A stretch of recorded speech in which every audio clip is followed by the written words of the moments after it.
ANB news से विशेष बातचीत में कांग्रेस की राष्ट्रीय प्रवक्ता अलका लांबा ने दावा किया कि इस बार हिमाचल में रिवाज नहीं, राज बदलने जा रहा है। उन्होंने इस दौरान भाजपा को भी कई मुद्दों पर घेरा और क्या कुछ कहा उन्होंने, आपको सुनाते हैं। नमस्कार, मैं हूं आशीष अग्रवाल और आप देख रहे हैं एएनबी न्यूज पर हिमाचल का महासंग्राम। जैसे जैसे चुनावों की तारीख पास आ रही है वैसे वैसे आरोप प्रत्यारोप का सिलसिला तो बढ़ भी रहा है, लेकिन साथ ही साथ अब इस बात को लेकर भी बेचैनी बढ़ गई है कि आखिर सरकार कौन बनाने जा रहा है। हमारे साथ कांग्रेस की वरिष्ठ नेता और स्पोक्सपर्सन, राष्ट्रीय स्पोक्सपर्सन अलका लांबा जी है। बहुत स्वागत है आपका अलका जी एएनबी न्यूज पर। पहला सवाल मेरा ये है आपसे कि भाजपा कह रही है रिवाज बदल रहा है, कांग्रेस राज बदल पाएगी? देखिए, मैं वही कह रही हूँ, भाजपा क्या कह रही है उससे ज्यादा ये महत्वपूर्ण है कि हिमाचल की जनता क्या कह रही है। भाजपा कह रही है रिवाज बदलेंगे, लेकिन हिमाचल की जनता कह रही है रिवाज नहीं, अब लूट खसूट की जयराम ठाकुर सरकार बदलेंगे।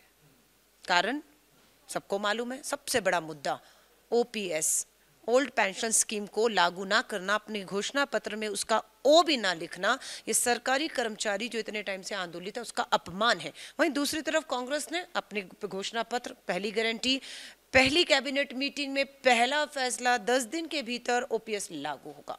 बेरोजगारी दूसरा सबसे बड़ा मुद्दा, तीसरा महंगाई सबसे बड़ा मुद्दा, चौथा सेब और किसान बागवानों को उचित दाम ना मिलना, और 5 पे टॉप 5 की अगर मैं बात करूं तो उसमें आता है भ्रष्टाचार। चाहे पीपी किट दलाली खाने की बात हो भाजपा नेताओं द्वारा, और चाहे पुलिस भर्ती पेपर को जो है वो बेचना हो।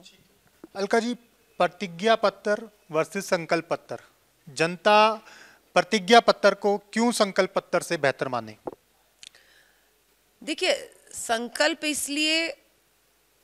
संकल्प पत्र जो है वो भाजपा ने किया है। क्या किया? 2017 का घोषणा पत्र का सिर्फ नाम बदला है, वही की वही चीजें जो 17 में थी। हम इतने रोजगार देंगे, 8 लाख रोजगार देने की बात 17 में भाजपा करती है। डबल इंजन की सरकार दीजिए, मोदी जी ने, प्रधानमंत्री जी ने 2 करोड़ नौकरियां हर साल देनी है, उसमें हिमाचल का हिस्सा आएगा।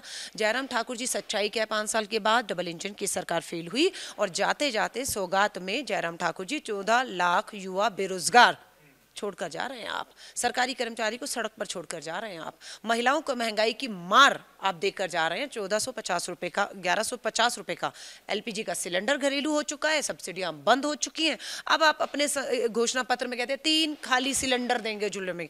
खाली सिलेंडर 1150 भराने के लिए कौन देगा, है ना? तो वो कांग्रेस दे रही है। घर घर लक्ष्मी के तहत हर महिला को 18 से 60 में, घर घर लक्ष्मी के तहत हर महीने की पहली तारीख को उनके खातों में 1500 रुपया आर्थिक सशक्तिकरण के तहत आएगा। अलका जी, आपने बात की युवाओं की, बेरोजगारी हिमाचल में बड़ा मुद्दा है, इसमें कोई दो राय नहीं, लेकिन वित्त विभाग बहुत इस बात को लेकर चिंतित है कि अगर आप युवाओं को रोजगार दे भी देते हैं, सैलरीज कहाँ से निकलेंगी?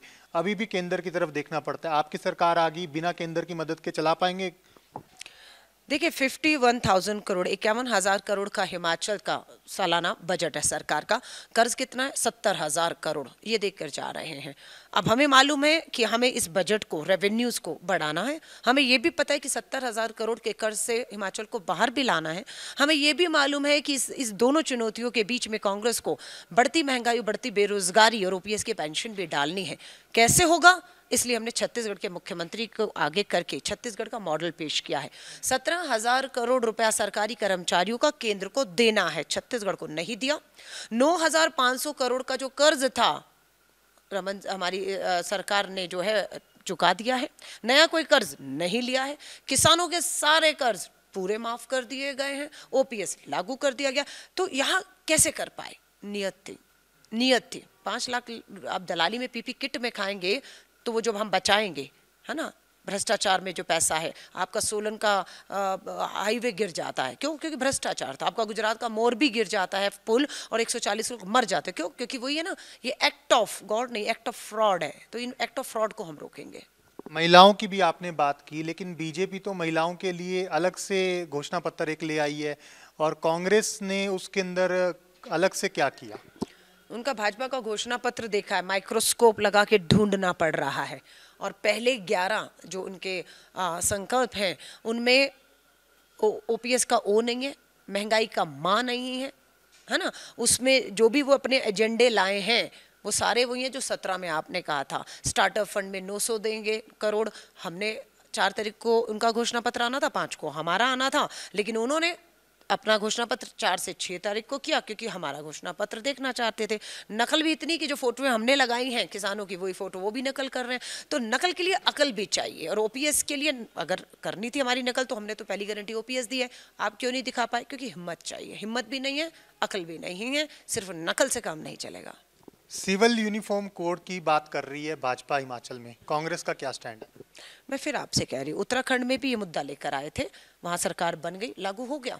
उत्तर प्रदेश में लागू हो गया, जहाँ जहाँ सरकारें वहाँ लागू हो गया। नहीं हुआ, क्यों नहीं हुआ? क्योंकि ये सिर्फ और सिर्फ चुनावों में एक चुनावी जुमला है, वोट हासिल करने के लिए। उससे अधिक भाजपा की कोई नियत नहीं है। आज मैं देख रही हूँ हिमाचल में चुनाव के अंतिम 3-4 दिन बचे हैं, जयराम ठाकुर जी का चेहरा ही गायब कर दिया, प्रधानमंत्री जी का चेहरा लगा दिया गया। प्रधानमंत्री जी सारे काम छोड़कर उम्मीदवारों को बैठाने का काम कर रहे हैं। इतिहास में कभी नहीं होगा कि प्रधानमंत्री उम्मीदवारों को बैठाने का काम कर रहे हो, कभी नहीं होगा। ये सोलन है और ये जो है सुंदरनगर विधानसभा, कितनी दूर है सोलन सुंदरनगर में जो है नुक्कड़ सभाएं कर रहे हैं प्रधानमंत्री, यहाँ से वहाँ से यहाँ। सो बौखलाहट है, साफ दिख रहा है। नड्डा जी को अपना बिलासपुर बैठना पड़ रहा है ना। कोई हवा आपको दिख रही है जयराम ठाकुर जी के नाम पर लहर दिख रही है। धूमल जी, आज हमें है कि बिल्कुल वीरभद्र सिंह जी के ना रहने से, उनके बिना ये हमारे लिए चुनाव लड़ना एक बहुत बड़ा हमारे लिए भावुक क्षण भी है। लेकिन धूमल जी तो होते हुए भी भाजपा ने घर बिठा दिया, शांता कुमार जी के होते हुए भी घर बिठा दिया। कहीं देखा उनकी अपील? तो बात यह कि भाजपा में 14 उम्मीदवार उनके जो बिठाने नहीं बैठ रहे उनसे, और विरोध जो है, और भाजपा एडी चोटी का जोर लगा रही है। लेकिन लोग मन बना चुके हैं कि अब भाजपा की डबल इंजन की सरकार ने सिर्फ ट्रबल, परेशानी उनके लिए की है, कोई हल नहीं दिया है। सो इसीलिए अब लोग मन बना चुके हैं कि भारतीय राष्ट्रीय कांग्रेस की पूर्ण बहुमत की एक बार फिर से स्थिर सरकार बनानी है। ठीक है, आपने चेहरे की बात की, कांग्रेस के पास तो चेहरों की कमी नहीं है, तो फिर ये हिमाचल में चेहरे के ऊपर क्यों नहीं चुनाव लड़ रहे आप लोग? यही तो है, चेहरों की कमी नहीं है। एक चेहरा हो कोई मुश्किल नहीं, दिखा कर दीजिए घोषित। कोई चेहरा ना हो तो भी एक दिक्कत है कि है ही नहीं। हमारे पास तो बहुत से चेहरे हैं, सब चुनाव में हैं।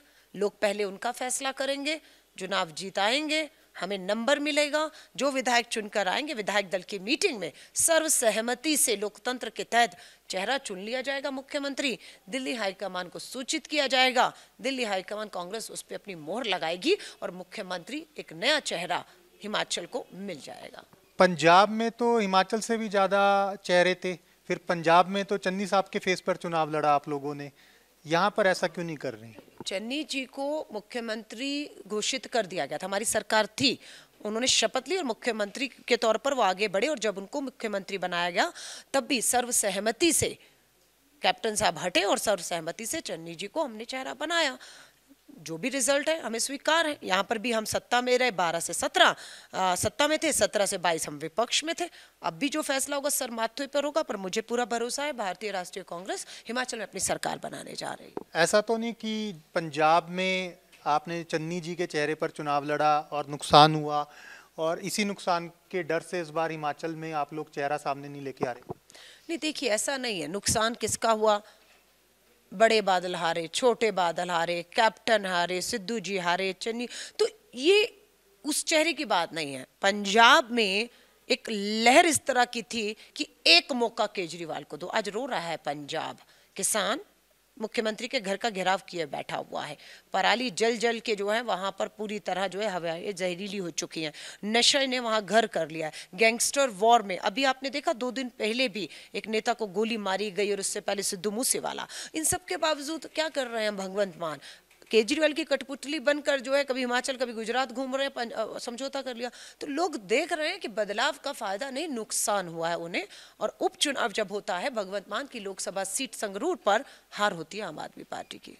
अंतिम सवाल है मेरा, कांग्रेस की सरकार आ जाती है, पहली कैबिनेट में 5 बड़े फैसले हिमाचल के हित के लिए क्या करवाओगे? बहुत अच्छा आपने पूछा। सबसे पहला फैसला, 8 तारीख को रिजल्ट आएगा, 12 नवंबर को वोट है।